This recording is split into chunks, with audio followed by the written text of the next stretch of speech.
네, 여러분 안녕하세요. 오늘 여러분과 함께 또 룻기 통독하기 앞서서 룻기 개관을 나누려고 합니다.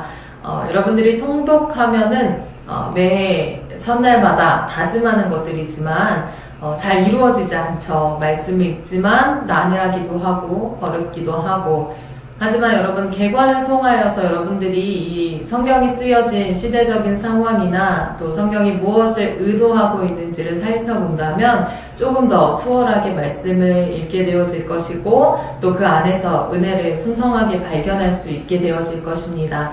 그래서 여러분들이 기대하시면서 좀 말씀을 읽어갔으면 좋겠고요. 이 말씀을 통해 하나님이 지금 또 나에게 무엇을 말씀하시는지 들으시는 시간이 되었으면 좋겠습니다. 먼저 룻기를 이해하기 위해서는요, 룻기와 연결되어져 있는 책을 또 이해해야 되는데요. 그것이 바로 사사기입니다. 이 사사기에 대한 것들을 좀 언급해야 되다 보니까요, 분량이 길어졌어요. 생각했던 것보다. 하지만 여러분들이 제가 많은 것들을 또 나누고 싶은 마음에서 준비했다라는 것들을 이해해 주시고 또 집중해서 잘 들어봤으면 좋겠습니다. 룻기를 이해하기 위해서 이 시대적인 상황을 살펴보는 것이 중요한데요. 룻기의 그 시대적 배경은요, 룻기 1장 1절에 잘 친절하게 설명되어 있습니다. 1장 1절은요, 이렇게 시작해요. 사사들이 치리하던 때. 여러분, 이것이 무엇을 말하고 있냐면요, 바로 룻기가 사사시대에 일어난 일임을 이야기하고 있는 것입니다.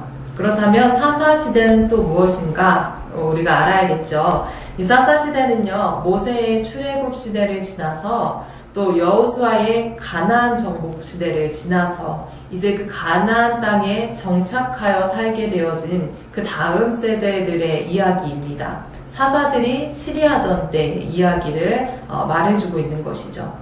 이 시대의 대표적인 특징이 있는데요. 여러분들이 잘 알 수도 있지만 그것이 무엇이냐면 죄의 사이클이요, 반복되어진다라는 것이에요. 처음에는요, 이스라엘 백성들이 하나님을 잘 섬겨요. 하지만 곧 그들은 우상숭배에 빠지게 되어집니다. 여기서의 우상숭배는요, 그들이 단순히 어떤 돌이나 또 나무에게 절했다라는 그러한 의미가 아니라 이스라엘 백성들이 가나안 땅의 신들, 가나안 땅의 사람들이 섬기던 그 신을 섬기기 시작했다라는 거예요. 그런데 그 가나안의 제사법을 보면요, 99.9%가 성적인 행위로 이루어집니다. 이스라엘 백성들은 하나님이 아닌 가나안 신을 섬기며 성적으로 음란하였고 타락한 삶을 살아갔던 것이죠. 결국 이스라엘 백성들의 이러한 잘못되어진 모습과 태도를 하나님께서 돌이키시사 다른 민족을 일으키셔서 심판과 징계를 내리십니다. 그러할 때마다 이스라엘 백성들은요, 그 고난 속에서 다시금 하나님을 찾고 하나님의 구원을 간구하죠. 그리고 나서 하나님께서는 이 이스라엘 백성들에게 사사를 보내주셔서 그들을 구원하시고 다시금 평화가 찾아오게 되어집니다. 여러분, 이것이요, 사사기 안에서 계속적으로 반복되어지는 사이클이에요. 무려 330년 동안 6번이나 반복되어지는 이야기가 바로 사사기입니다. 그런데 안타깝게도요, 이 사사기에 나타난 이스라엘 백성들의 사이클은요, 상승 곡선이 아니라 하향 곡선을 그려요. 이 사이클이 반복되어질수록 그들이 자신들의 죄를 더 깊이 뉘우치고 하나님 앞에 나아갔던 것이 아니라 더 깊이 죄악의 길로 나아가게 되어진 것입니다. 결국 마침내 이 사사기 마지막에 와서는요, 성경은 이 시대를 이렇게 결론 짓습니다. 사사기 21장 25절을 보면 그때 이스라엘 왕이 없으므로 사람이 각기 자기의 소견에 옳은 대로 행하였더라. 여러분, 이것이 사사기 시대의 특징이었습니다. 이 사사 시대는요, 모든 기준이 자기 자신이었던 거예요. 삶의 기준과 최고 우선순위가 바로 자신이었습니다. 자기의 마음에 합한 게 진리이고 옳은 것이었죠. 여러분, 이 사사시대가 오늘날의 시대와 너무 닮아있지 않나요? 사회학자들이 이 시대의 특징을요, 포스트 모더니즘이다 라고 이야기하죠. 절대적인 기준이 없다라는 거예요. 절대적인 권위도 기준도 없어지고 그러다 보니까 가장 큰 특징은요. 내 마음이 기준이 되어 살아가는 것입니다. 죄의 기준이 없어요. 그러다 보니 내가 좋으면 오케이입니다. 또 남들이 뭐라 하든 내가 싫으면 안 하면 그만인 것이죠. 모든 권위는요, 또 모든 선택권은요, 또 모든 어떤 태도와 기준은요, 내가 중심이 되어 있는 것이에요. 내가 모든 것을 결정 내릴 수 있고, 오롯이 나 중심적인 태도로 살아가고, 또 내가 기준이 되어 살아가는 그 모습이 사사시대와 또 오늘날의 특징이 아닐까 생각해 보게 되어집니다. 여러분, 사사시대는요, 이스라엘에게 있어서 가장 어두웠던 시대예요. 가장 영적으로 타락하였고 또 더러웠고 더 이상 소망이 보이지 않던 그러한 시대였습니다. 그렇다면 하나님은 그때 무엇하고 계셨는가? 사사시대 때 하나님이 무엇하고 계셨는지를 이야기하는 것이 바로 룻기입니다. 사사기는요, 룻기에 와서 결론 맺게 되어져요.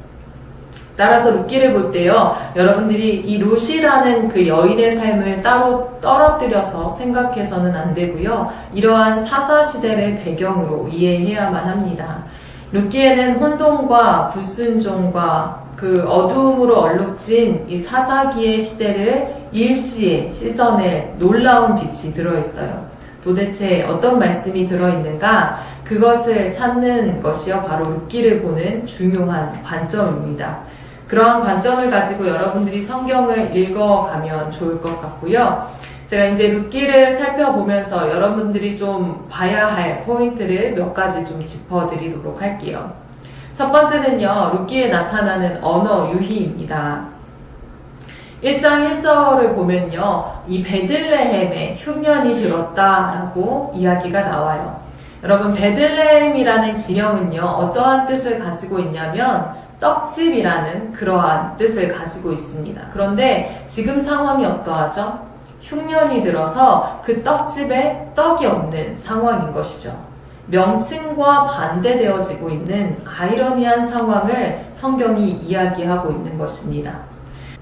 또한 이 룻의 시어머니인 나오미의 이름을 살펴보면요, 나오미는 희락과 즐거움이라는 그러한 이름을 가지고 있습니다. 그런데요, 룻기에 나타난 이 나오미의 삶을 보면요, 전혀 즐겁지 않아요. 오히려 그의 삶이 괴롭고 척박한 삶에 처해 있음을 보게 되어집니다. 그래서 나중에요, 이 나오미도 스스로 자신의 이름을 나오미라 부르지 마라, 나를 마라라 부르라고 하죠. 그 마라의 뜻은요, 쓰다, 또 괴롭다 라는 의미를 가지고 있습니다. 여러분, 이러한 여러 가지의 장치를 통해 성경이 무엇을 이야기하고 있는 것일까요? 무엇을 대변하고 있는 걸까요? 바로 이스라엘의 상황을 이야기해주고 있는 것입니다. 있어야 할 것이 없는 모습, 하나님의 선택된 백성이지만 하나님이 없는 이스라엘 백성들의 모습들, 뭔가 잘못되어져 있는 모습들을 계속적으로 이야기하고 있는 것이죠. 그렇다면 우리의 모습은 어떠한가요? 우리가 이러한 성경의 사건들과 상황들을 통하여서요, 동일하게 하나님이 우리에게 무엇을 말씀하고 계시는가, 그것을 볼 수 있는 눈을 가지고 여러분들이 성경을 살펴보면 좋을 것 같습니다.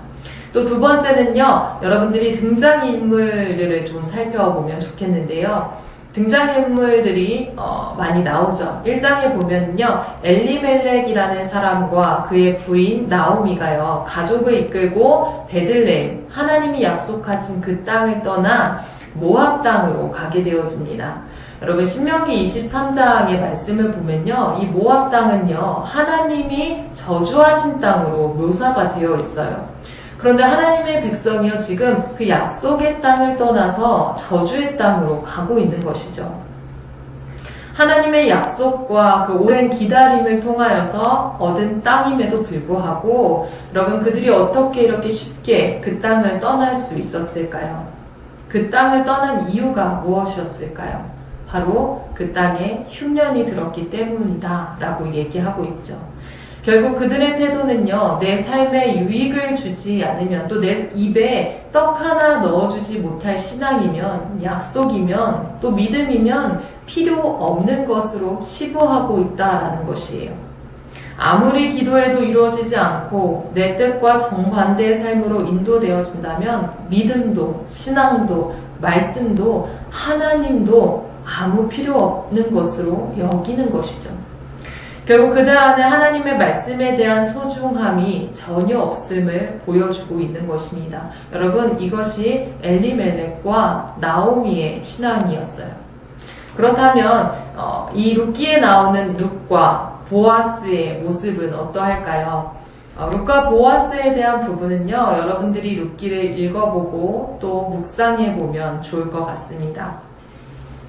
좀 결론을 내리고 싶은데요. 여러분, 룻기를 읽다 보면요, 떡집에 떡이 없었지만 그것으로 끝나지 않고 다시금 떡집에 떡이 생기면서 끝나게 되어져요. 또 나오미의 이름 또한 마라로 끝나지 않고요, 다시 나오미의 이름을 회복합니다.